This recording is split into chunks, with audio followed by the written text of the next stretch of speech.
Welcome back to the Studio of Art by Wendy. My name is Wendy Mould. Today, I want to talk to you about ambient light and how it can put a sparkle into your work. Now, I know when you think about ambient light, you probably think about the glow of the campfire or the colors of the sunset.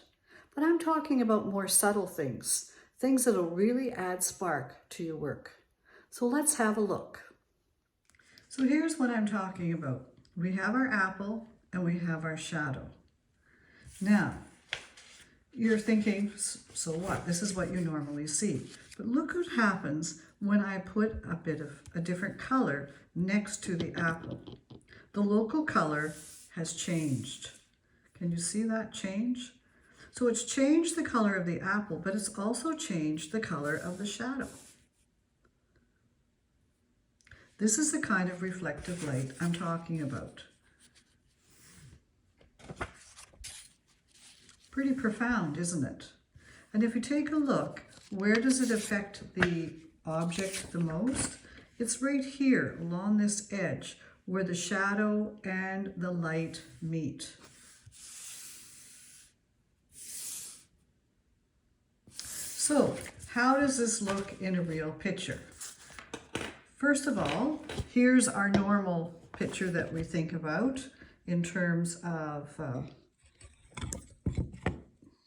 ambient light. We have our setting sun and we have a pink glow over everything.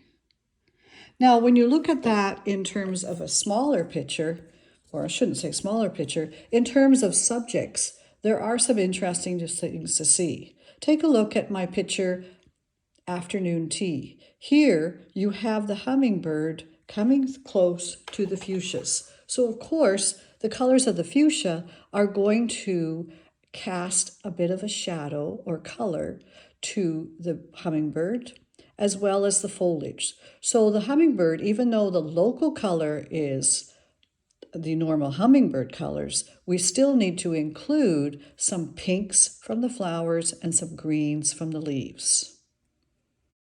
So now let's put all of this in practice and really see how it works. I have here a little landscape sketch, which I thought would be a good way of really showing you how ambient reflective light affects what we do in our painting. Okay, so I finished painting the picture and I deliberately tried to keep the grass green, the trees brown, the sky blue, the rocks gray, to give you an idea of what reflections really are about with this ambient light. So for example, if I take a look over here, these rocks are going to have some of the light reflected on them from the sky. So really, there should be little bits of blue in here. So I can add some blue to those rocks. I'm also going to have some of the colors from the tree and add those in as well. And those are probably going to be more over on this side and down onto the side part. The blues are going to be more at the top.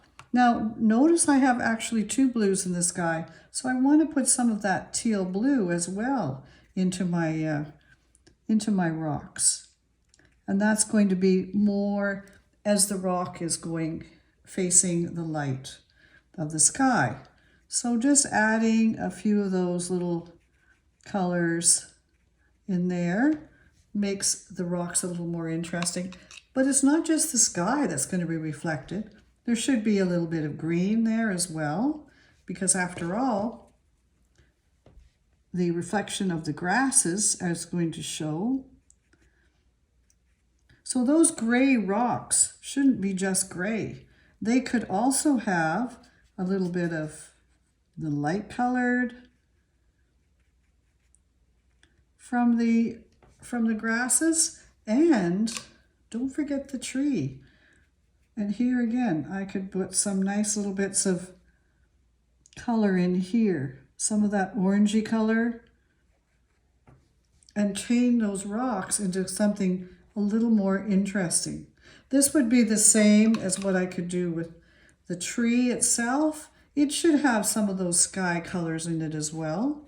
And I can just add a little bit into the shadow areas, and that gives it some of that shadowy look.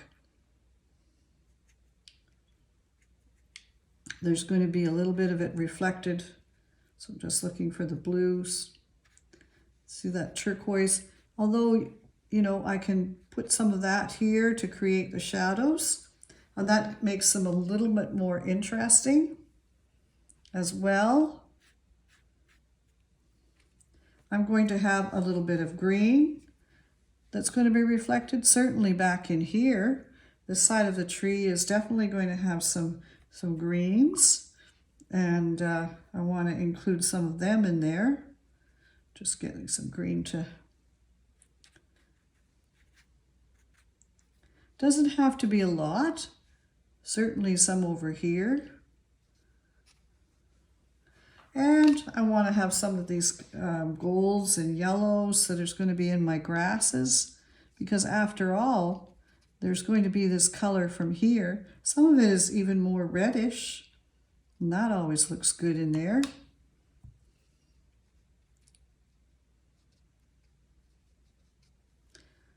So just little bits of reflected color.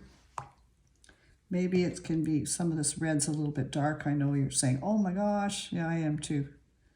Just gonna lighten it a little bit here. And notice it's in, remember, it's right where the shadow and the light meet. That's where this color is going to appear. So that's what I'm looking for when I'm putting it in, is putting it in those kind of areas. So let's have a look at some of this grassy, dirty, whatever. Of course, there's going to be a little bit of our colors from here in here. So adding a little bit of that.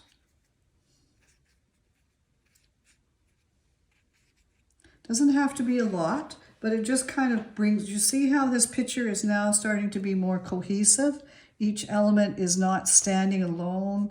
It's starting to integrate with the other pieces that are there. Now I had some of that red up there, so I want to definitely make sure I put some of it down here.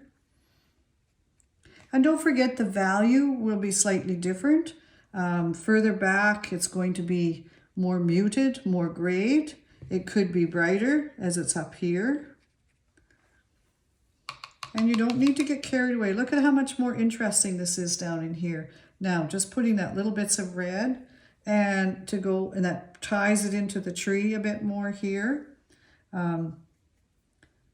Just a little bit here. Sometimes I leave some of these little white spots so that I can put some solid color there. See how I can add some solid color, and it gives it that little bit of interest.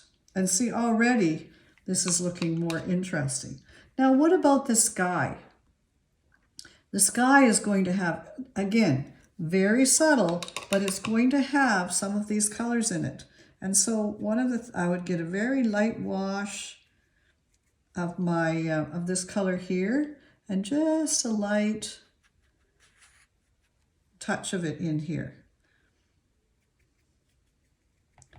Not so much that I have to make it dark enough so that you can see it, but just enough so that it gives me that sense of, and don't forget to try it on a piece of paper first to make sure, because this is very subtle.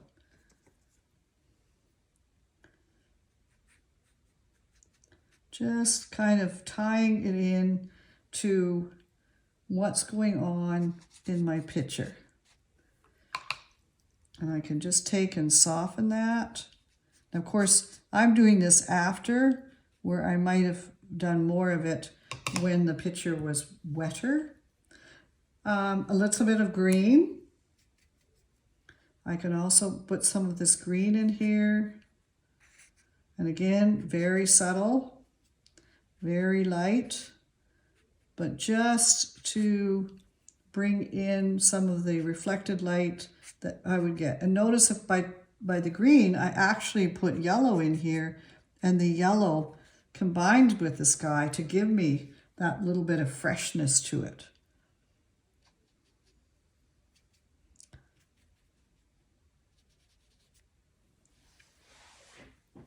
So now, I haven't done a lot. I could get quite carried away here, and that's something now you're going to have to watch because, of course, getting carried away is easy to do, as we all know.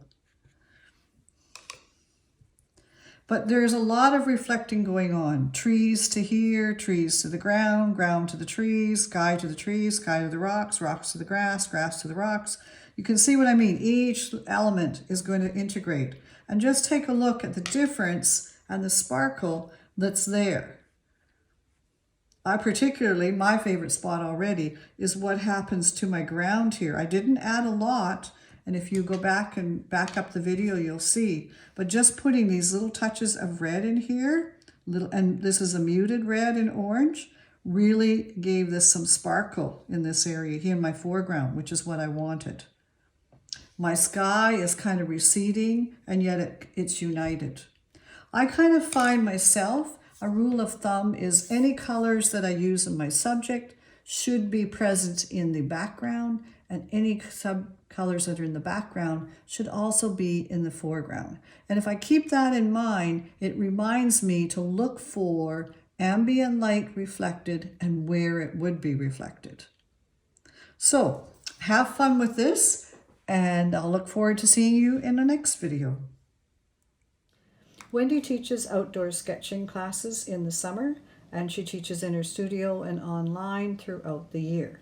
Wendy produces original work in pencil and in watercolor.